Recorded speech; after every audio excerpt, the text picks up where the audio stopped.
Crime files. 6 साल की मासूम से रेप, कूलर में लाश, जिसे अपना समझा वहीं निकला हत्यारा। शव छिपाने के लिए घर में खोदा था गड्ढा। गंगानगर के सादुल शहर में 22 दिसंबर 2015 की दोपहर टॉफी लेने गई घर से निकली 6 साल की मासूम लापता हो गई।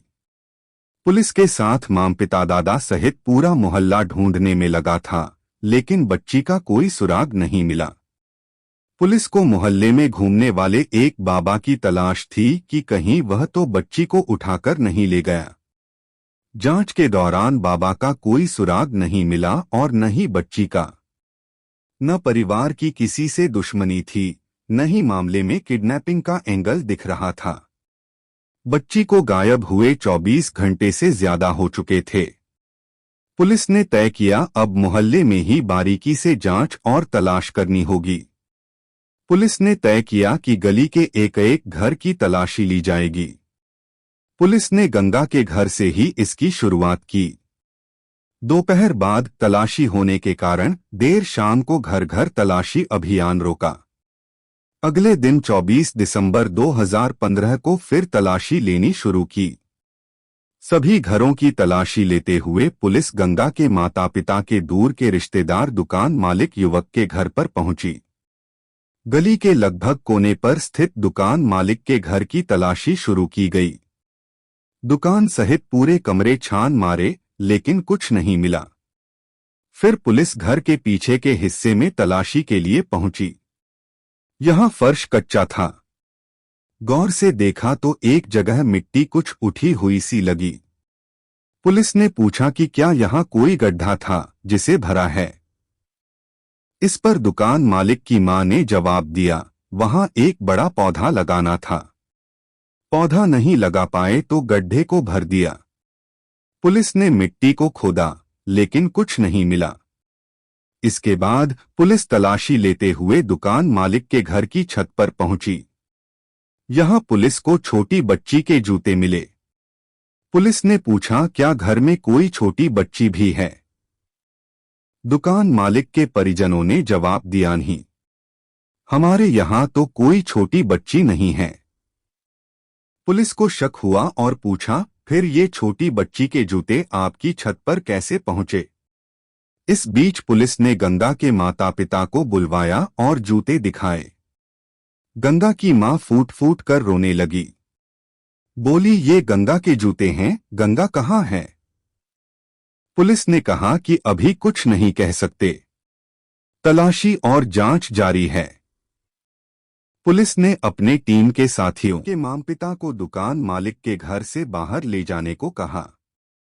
पुलिस ने दुकान मालिक के सभी परिजनों से पूछताछ शुरू की। 19 साल का दुकान मालिक और उसके पिता माता पुलिस के सामने आए। दुकान मालिक के पिता ने कहा कि मैं काम पर बाहर जाता हूं, पत्नी घर रहती है, दुकान मेरा बेटा संभालता है। गंगा के माता पिता हमारे दूर के रिश्तेदार लगते हैं। एक सवाल से युवक पर शक गहराया। पुलिस ने दुकान संभालने वाले 19 साल लड़के की तरफ देखा। वही गंगा के माता पिता के साथ मामला दर्ज कराने थाने गया था। गंगा के घर वालों के साथ उसे ढूंढ भी रहा था। पुलिस ने पूछा, गंगा तुम्हारी दुकान पर रोज टॉफी लेने आती थी, 22 दिसंबर को भी आई होगी। इस पर युवक बोला, हाँ, रोज आती थी, लेकिन 22 दिसंबर को गंगा नहीं आई। पुलिस ने पूछा, यदि गंगा नहीं आई तो फिर उसके जूते छत तक कैसे पहुंचे। इस सवाल का युवक के पास कोई जवाब नहीं था। लड़के की मां बार बार पुलिस वालों को आवाज देने लगी। इस बीच जो पुलिसकर्मी छत पर थे, उन्हें युवक की मां नीचे आने के लिए बोलने लगी। इससे पुलिस को शक और गहरा गया। छत पर पड़े कबाड़ आदि की जांच और बारीकी से शुरू कर दी। वहीं एक कूलर पड़ा हुआ था। कूलर से हल्की बदबू आ रही थी। पुलिस ने कूलर खोला तो हर कोई दंग रह गया। कूलर में गंगा का शव था। पुलिस ने शव कूलर से निकाला। उसके शरीर पर कई जगह गंभीर चोटों के निशान थे। पुलिस ने गंगा के शव को परिजनों को सौंपा। युवक को थाने ले गए।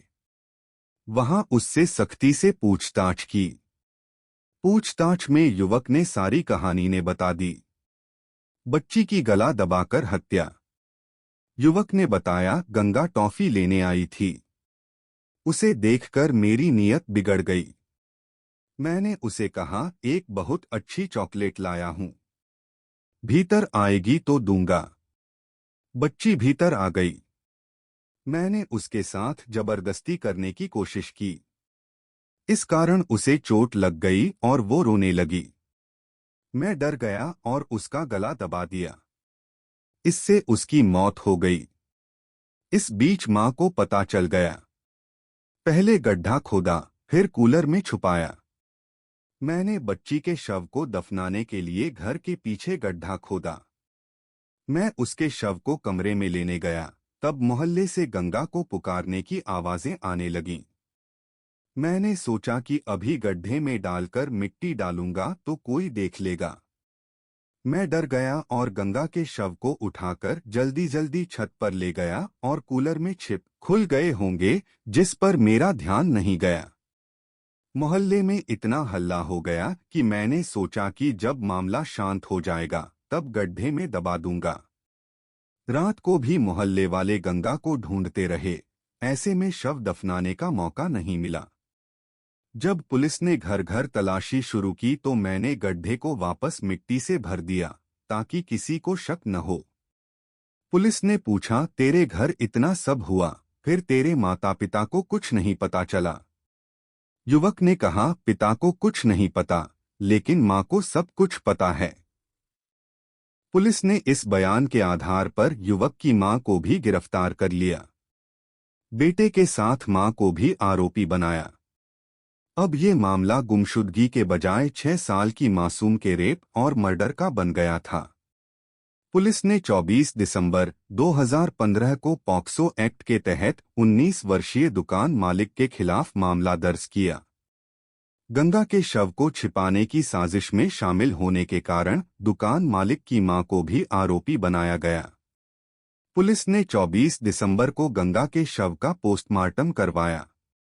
पोस्टमार्टम रिपोर्ट में बच्ची से रेप व गला घोंटकर हत्या करने की पुष्टि हुई। घटना को लेकर लोगों में इतना गुस्सा था कि श्रीगंगानगर जिले के वकीलों ने तय किया कि आरोपी का केस नहीं लड़ेंगे। इस कारण इस मामले को नजदीक के जिले हनुमानगढ़ की विशेष अदालत में शिफ्ट कर दिया गया। आरोपी ने पहले खुद को नाबालिग बताया। मामला कोर्ट में जाते ही आरोपी ने एक चाल और खेली। खुद के नाबालिग होने का दावा किया गया। मामला किशोर न्याय बोर्ड में चला गया। स्कूल में दाखिले के समय के डॉक्यूमेंट्स, जन्म के बाद नामकरण की बही में लिखी जन्म तिथि से संबंधित दस्तावेज पेश हुए। इसमें दर्ज आयु के हिसाब से दुकान मालिक की आयु 19 साल पाई गई। वहीं आरोपी की आयु के मामले में और पुख्ता होने के लिए किशोर न्याय बोर्ड मेडिकल बोर्ड से भी जांच करवाई। मेडिकल बोर्ड ने दुकान मालिक की आयु 19 से 21 साल के बीच होने की रिपोर्ट पेश की। दुकान मालिक के बालिग पाए जाने पर किशोर न्याय बोर्ड ने नाबालिग होने की याचिका खारिज कर दी। मामले की सुनवाई फिर हनुमानगढ़ के विशेष न्यायालय में शुरू हुई।